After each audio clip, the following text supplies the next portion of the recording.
네, 안녕하세요. 아빠가 살려주는 메타 분석. 오늘은 메타 분석에 관련된 내용이기도 하고, 조테로에 관련된 내용이기도 한데, 그 중복 논문을 찾는 것, 중복 논문이 몇 개가 있는지를 찾아내는 거, 그 얘기를 하도록 하겠습니다. 얼마 전에 어떤 분이 질문해 주신 내용이기도 하고요. 이게 이제 이렇게 메타 분석을 하다 보면, 펀메드나 EMBase 이런 데서 논문을 검색해서 냅니다. 그리고 이제 골라내다 보면 겹치는 논문들이 있을 수가 있어요. 그 겹치는 논문들을 몇 개나 겹치는지 두플리케이션 된 걸 찾는 거죠. 근데 찾을 때 그냥 뭐 수작업으로 찾을 수도 있어요. 몇 개 안 되면 뭐 10개, 20개 이렇게 되면 딱 보면 겹친 게 알 수 있잖아요. 되게 많다. 그 펀메드에서 200개 찾고 EMBase에서 150개를 찾았다. 딱 하면 겹치는 게 뭐 50개, 100개 될 거잖아요. 그러면 이제 찾기가 힘들겠죠. 그거를 찾아주는 방법이 있는데 조테로를 이용해서 하는 방법을 알아보겠습니다. 엔드노트를 이용해서 하시는 분들은 이제 이미 많이 알고 계실 거예요. 엔드노트 쓰는 법이 있으니까. 근데 엔드노트와 조테로와 차이점도 있고 편리한 점도 있고 불편한 점도 있어요. 그거를 이제 하다 보면 이해가 될 거예요. 제가 이제 가상의 데이터를 만들었습니다. 보시면 먼저 그 어, 뭐냐 이렇게 라이브러리가 여기 있는데 기본적으로 내 라이브러리가 있죠. 근데 이제 만약에 중복 논문을 찾기 위해서 또는 메타 분석하기 위해서는 그룹 라이브러리를 만들게 됩니다. 왜냐면 혼자 사는 게 아니잖아요. 두 명이나 세 명의 제자들이 한꺼번에 하다 보니까 그룹 라이브러리를 만들게 되고 그 그룹 라이브러리에는 딴 걸 넣지 말고 요거 이번에 연구하는 메타 분석 그만 넣도록 합니다. 그래서 이제 EMBS에다가 검색한 걸 이만큼 넣었어요. EMBS를 딱 하니까 이제 19개가 있다고 되네요. 펀메드를 딱 하니까 16개가 있다고 딱 됩니다. 그러면 상태에서 중복 항목을 딱 하게 되면요. 요 라이브러리 안에 있는 EMBase와 펀메드에 있는 중복을 찾아주는 게 아니라 이 라이브러리 안에 있는 걸 다 찾아주는 거예요. 글자가 좀 작아서 잘 안 보이시죠? 근데 어쩔 수 없을 것 같아요. 지금 이제 모니터에서는 잘 보이는데 동영상은 어떨지 모르겠습니다. 중복 항목을 클릭하게 되면 찾아요. 오, 중복이 이렇게 있구나.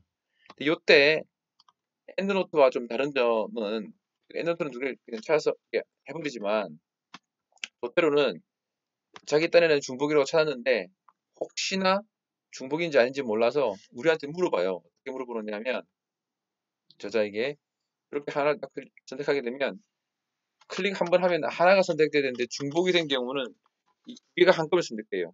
만약 세 개가 중복됐다 생각되면 세 개가 선택돼요. 그래서 여기 보여주잖아요. 두 개를 보여주는데 이 같은 경우는 전혀 차이가 없어요. 그럼 이거는 그냥 둘 중에 하나만 선택하면 돼요. 병합하게 되면 병합이 돼버려요. 그럼 이제 이 병합 리스트에서 빠져버리겠죠, 당연히. 그러니까 이렇게 병합을 하기 전에 몇 개가 있는지를 우리는 또 알아야 되니까 딱 클릭해서 컨트롤 A 한 다음에 우클릭해서 어 참고 문헌 목록을 생성시켜요. 그거를 이제 Alt F로 해서 딱 생성시켜서 이거를 이제 제목을 어, 어, 5로 할게요. 5로 해서 딱 넣습니다. 그래서 이제 여기다가 폴더에 가보시면 5번 있잖아요. 5번을 딱 클릭해 보면 총 12개 있는 거예요. 두 개씩, 두 개씩, 두 개씩, 이제 EMBS와 포매드 두 개씩이니까 두 개씩 약들인 거잖아요. 보면 같은 게 두 개씩 있죠, 이렇게. 그러니까 12개가 있다는 말은 6개가 중복되어 있다는 뜻이잖아요. 아, 6개가 중복됐구나라는 걸 우리는 알 수 있는 거예요. 그 다음에 중복된 걸 이제 제거해야 되죠. 그래서 그 다음에 이제 이거를 딱 클릭하게 되면 그 두 개가 중복됐는데 이 같은 경우는 완전히 동일해요. 두 개가. 그래서 병합을 하게 됩니다. 이렇게 찾아주는 것이 엔드노트보다 좋은 점이에요. 엔드노트는 항목 안에서 뭐 제목이 좀 다르다든지 이런 것들을 찾아내지 못하는데 이거는 찾아낼 수가 있어요. 예를 들어 보겠습니다. 다른 게 어떤 게 있나? 이 있네요. 이 같은 경우는 제목도 같고 저자도 같고 다 같은데 보면 쪽이 달라요. 어떻게 되냐면 논문 좀 잘 안 보이네요.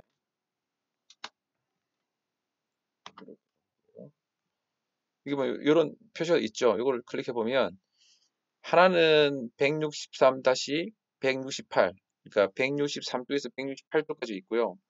같은 내용인데 어떤 데서는요, 그냥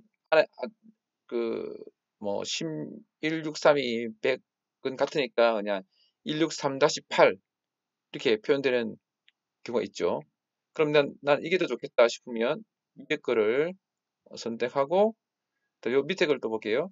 그럼 어떤 논문은 1987 준이라고 되어 있고 어떤 것은 1987이라고 되어 있죠. 그럼 나는 위에 것만 선택해서 두 개를 합칩니다. 그럼 이제 하나가 된 거예요.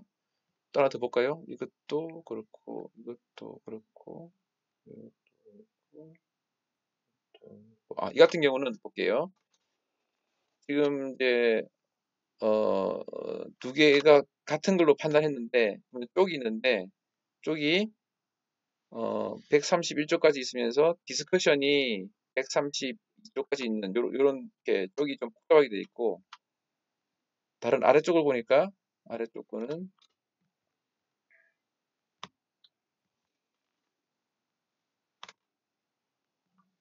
아래쪽 같은 경우는 아이고 같은 경우는 이렇게 간단하게 돼 있어요. 그럼 난 이걸 쓰고 싶다.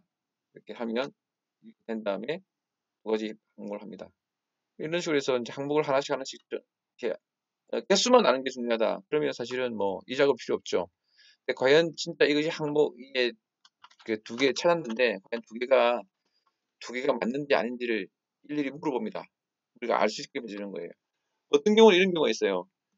어떤 저널을 찾았는데 그 저널에 대한 그 뭐지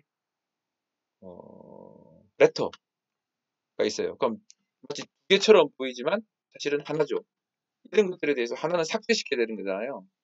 그럼 삭제시키겠다. 그럼 이제 그것도 알 수 있고 똑같은 제목인데 또 두 개가 하나가 아니고 별개인 경우가 있어요. 제목도 거의 똑같은데 완전히 다른 논문도 있잖아요. 그런 것들을 수작업을 통해서 찾아줘야 됩니다. 그래서 이제 결국 두 개인지 하나인지 병합을 할 건지 말 건지 병합을 한다면 어떤 항목을 우선순위로 해서 병합할 건지 이런 것들을 선택해야 되겠죠.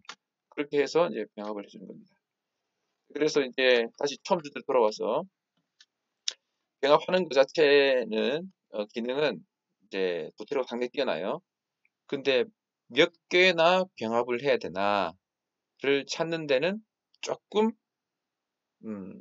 그 리스트 아까 뭐였죠? 보면 그래서 선택된 항목들로부터 참고 문헌 목록 생성을 해서 목록 생성을 하게 되면 번호가 나오니까 그 번호를 이용해서 몇 개가 서로 중복됐구나 이런 걸 알 수 있다 이런 겁니다. 그렇게 해서 중복된 거를 찾아내시면 되겠습니다.